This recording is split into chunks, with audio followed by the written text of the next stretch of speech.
నీకే మాట్లాడొస్తుందా? మాకు మాట్లాడరాదా? నిన్న కేసీఆర్ గారు వచ్చి మన రాష్ట్రానికి నీళ్లలో అన్యాయం జరుగుతుందని, కేసీఆర్ గారు వచ్చి మహిళలకు మహాలక్ష్మి కింద 2500 ఇస్తా అన్నావు, ఇంకా ఎందుకు ఇవ్వలేదని, బాండ్ పేపర్ మీద రాసిచ్చి అవ్వాతాతలకు డిసెంబర్లోనే 4000 పెన్షన్ ఇస్తా అన్నావు. 2 ఏళ్లు అయింది. ఆనాడు బీఆర్ఎస్ గెలిచిన మొదటి క్యాబినెట్లోనే పింఛన్ 2000 చేస్తా అంటే బరాబర్ ఫస్ట్ క్యాబినెట్లో మొదటి నెలలోనే 2000 ఇచ్చినాం. నువ్వు 2 ఏళ్లు అయింది, 4000 ఎప్పుడు ఇస్తావు అని కేసీఆర్ గారు అన్నారు. నువ్వు మాట్లాడిన బూతులేంది, నువ్వు మాట్లాడిన మాటలేంది? నువ్వేమో విద్యాశాఖ మంత్రి, నేను ఉద్ధరిస్తా, నాకు విద్య మీద ప్రేమ, పేదలంటే ప్రేమ అన్నావు. ఏం ప్రేమ నీది?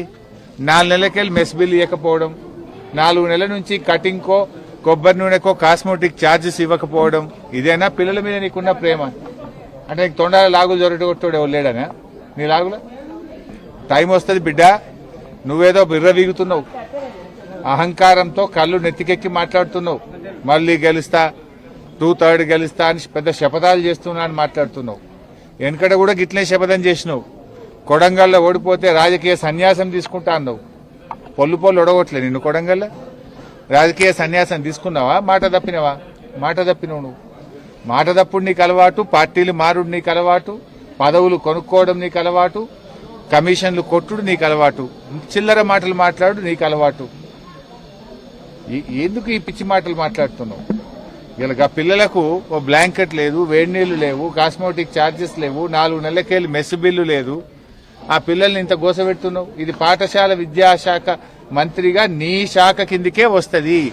నీ శాఖలోనే ఇంత అధ్వానమైన పరిస్థితి ఉందంటే నేను అడిగేటోడు లేడనుకుంటున్నావా?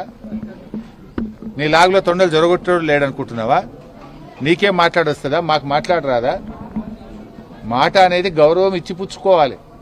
నువ్వు గౌరవం తప్పినప్పుడు, నువ్వు విలువలు లేకుండా మాట్లాడినప్పుడు ఎదుటి వాళ్ళు కూడా అదే పద్ధతిలో మాట్లాడవలసి వస్తుందనే విషయాన్ని గ్రహించి ఇప్పటికైనా తెలంగాణ తెచ్చిన